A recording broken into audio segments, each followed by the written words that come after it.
Hey guys, it's Sash, and this is going to be my short guide of all the spells in Clash Royale. Spell cards are extremely important because they have the ability to give you big profits in Elixir. Spell cards are also, in my opinion, the most skill-based cards because unlike troops and defensive buildings, the precise timing and placement of these spells can quickly overturn a battle.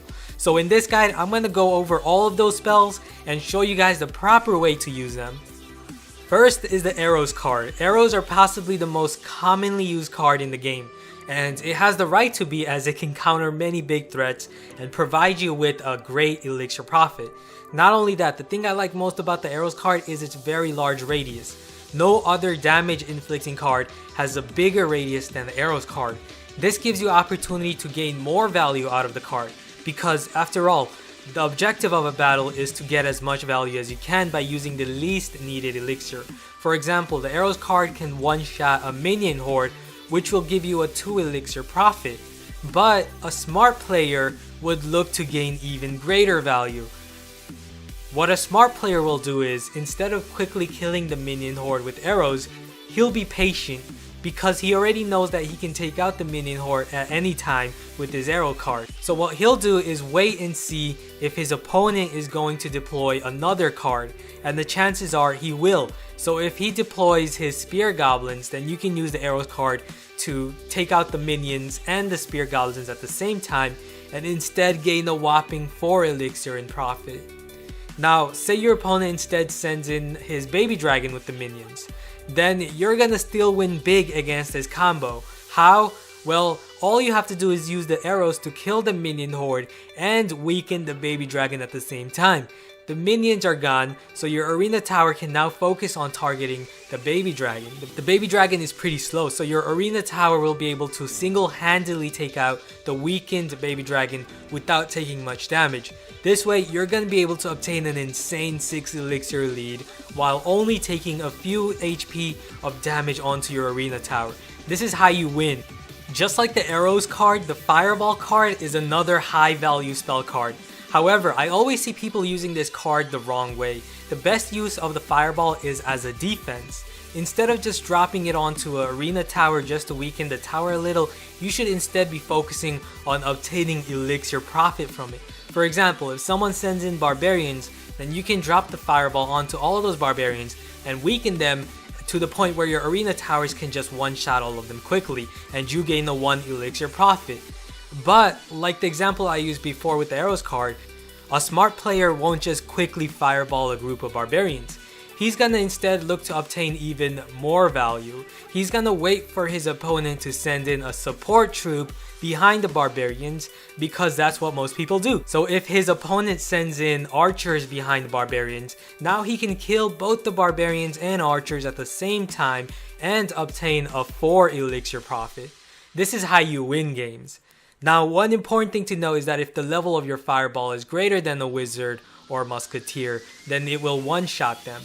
But if the wizard or musketeer's level is same or higher than the fireball, then they won't die from the fireball.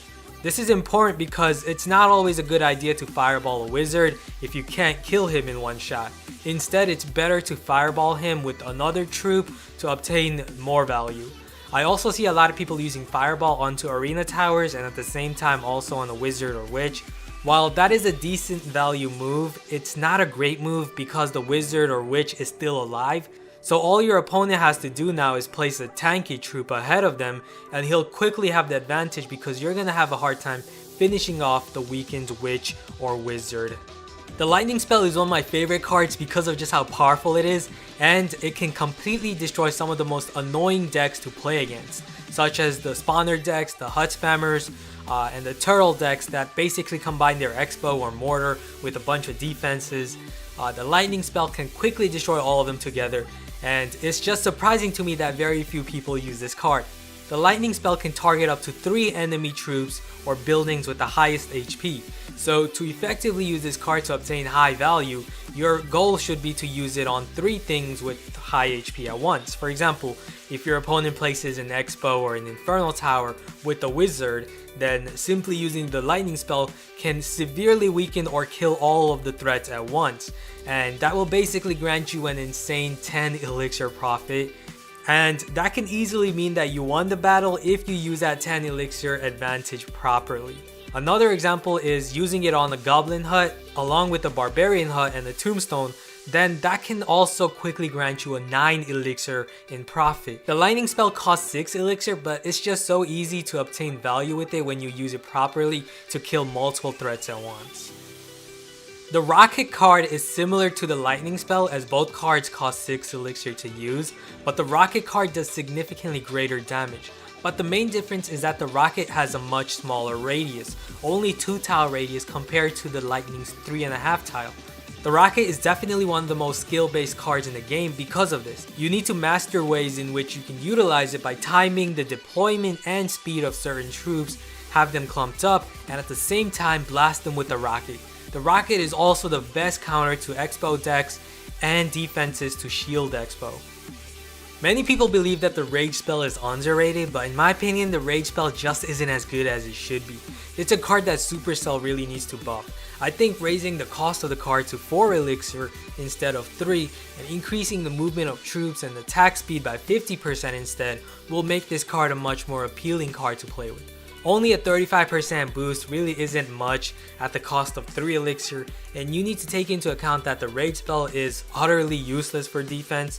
Unlike other spell cards such as Free Spell that can be used for both offense and defense, you just can't use Rage spell for defense.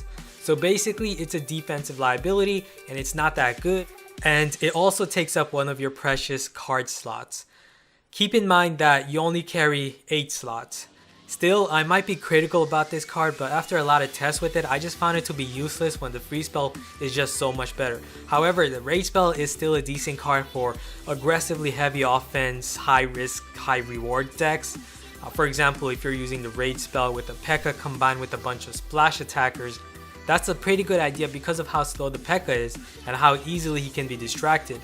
Another great idea is to use a deck with the Elixir Collector and load up on Elixir, gain a big Elixir lead, and then finish off your opponent with a powerful combination of high Elixir troops with the Rage spell. The Free Spell is one of the scariest spell cards to deal with. What I like the most about the Free Spell is that you can use it on both offense and defense. It also is a very skill based card because you need to be able to properly time and place the spell. Your goal is to freeze as many troops or buildings as you can with the 3 tile radius of the Free Spell. If you can freeze a bunch of troops coming onto your side of the field and use a cheap 2 elixir card such as the Goblins, then you can quickly kill all the big threats.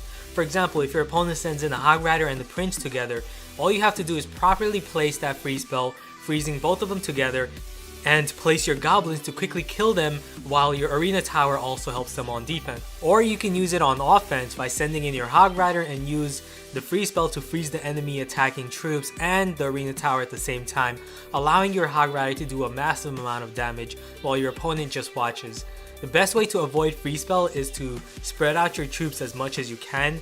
Don't deploy next to an Arena Tower because you're just allowing your opponent to just freeze your tower and the troops together. And always, I mean always, try to avoid clumping all your troops together because this not only makes it easy to freeze, but also makes it easy to fireball all your troops together. So yeah, clumping is always a bad idea. Zap used to be a pretty useless card since arrows were just overall much better, but now with the 1 second stun effect to paralyze your opponent's troop, it makes the Zap spell a more enticing option for many decks. The best use of the Zap spell, in my opinion, is to kill those goblins and skeletons, but also deal surrounding damage to other troops and also stun them. This is the best way to get value out of this card. It may even be a very good idea to use the Zap spell instead of arrows if you're using the Hog Rider or the Balloon, because that 1 second stun can allow your Hog Rider or Balloon to get an extra shot at the tower. The Mirror card is a very fun card to play with, but for competitive play, I'm not a big fan of it because it really hurts you on defense and it doesn't really help you much on offense either. Sure, you're getting a small boost to the level of your previously used card, but you're paying one more elixir. I've been playing with the mirror card for a very long time, as it was my first epic card that I was able to level up to level 3. But I really never had much success with it because playing 2 of the same cards at once really isn't that good. For example, say you dropped a prince, then you used the mirror card and created another prince. That costs 11 elixir to do, but your opponent simply counters your princes with barbarians, quickly putting you on a 5 elixir deficit. Not only that, you guys have to remember that card slots are important. So when you have the mirror card in your hand, it's like you have 3 options instead of 4 because the mirror is simply a card you already have in your hand but with 1 greater elixir cost. So yeah, it's a fun card but not a very good card for competitive play. The poison spell is one of the deadliest spells in the game. It can shut down those HUD spammer decks and decks with lots of low HP cards. I also often see this card being misused, as many times it's better to use this card on your side of the field and not your opponent's. Why? Because of the arena tower on defense. By slowing down troops on your side and also killing them, you can win big elixir trade-offs and attack your opponent back hard on offense. The poison card is definitely one of the cards at the top of my best cards list. So hope you guys learned a lot. This guy took me a long time to make, so hope you guys appreciate it. Be sure to give this video a thumbs up and also subscribe if you haven't. I'm going to have a lot more of these great Clash Royale content. So thanks for watching, guys. I'll see you guys again soon. Later.